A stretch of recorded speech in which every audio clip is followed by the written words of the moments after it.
Good morning there. It is Saturday. That is what these readings are for. They are for Saturday, June 11th, 2022. We have our 3 daily lectionary readings. Once again, we are resting in Psalm 8 as it prepares us for tomorrow. Our Old Testament reading comes from the book of Proverbs once again, this time chapter 4, verses 1 through 9. And then for our New Testament reading, we are skipping out of Ephesians and we are going back to the Gospel of Luke. Luke chapter 2, verses 41 through 52. You might remember that we were in Luke 1 on Wednesday. Let us listen in to the scripture. Psalm 8. God, brilliant Lord, yours is a household name. Nursing infants gurgle choruses about you. Toddlers shout the songs that drown out the enemy talk and silence atheist babble.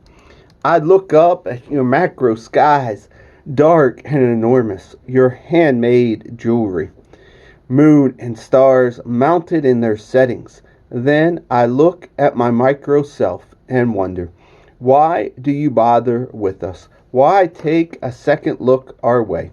Yet we've so narrowly missed being God's, bright with Eden's dawn light. You'll put us in charge of your handcrafted world, repeated to us your Genesis charge.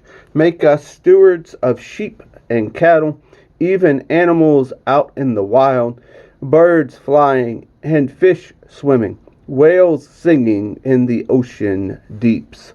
God, brilliant Lord, your name echoes around the world. Our Old Testament reading comes from the book of Proverbs, chapter 4, verses 1 through 9. Listen, friends, to some fatherly advice.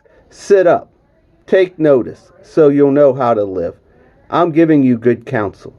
Don't let it go in one ear and out the other.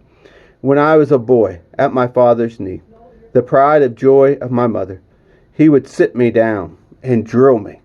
Take this to heart. Do what I tell you. Live. Sell everything and buy wisdom. Forage for understanding. Don't forget one word. Don't deviate an inch. Never walk away from wisdom. She guards your life. Love her. She keeps her eye on you. Above all and before all, do this. Get wisdom. Write this at the top of your list. Get understanding. Throw your arms around her. Believe me, you won't regret it. Never let her go. She'll make your life glorious. She'll garland your life with grace. She'll festoon your days with beauty. Our New Testament reading comes from the book of Luke, the Gospel of Luke, chapter 2, verses 41 through 52. Every year, Jesus' parents traveled to Jerusalem for the feast of Passover. When he was 12 years old, they went up as they always did for the feast. When it was over and they left for home, the child Jesus stayed behind in Jerusalem. But his parents didn't know it. Thinking he was somewhere in the company of pilgrims, they journeyed for a whole day. And when they began looking for him among relatives and neighbors, when they didn't find him, they went back to Jerusalem looking for him.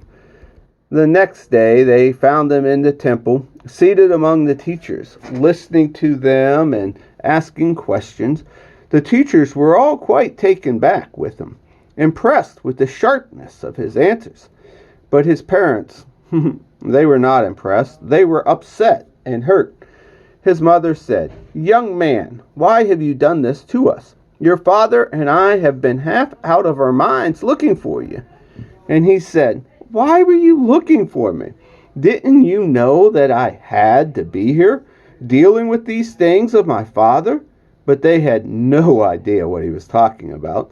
So he went back to Nazareth with them and lived obediently with them.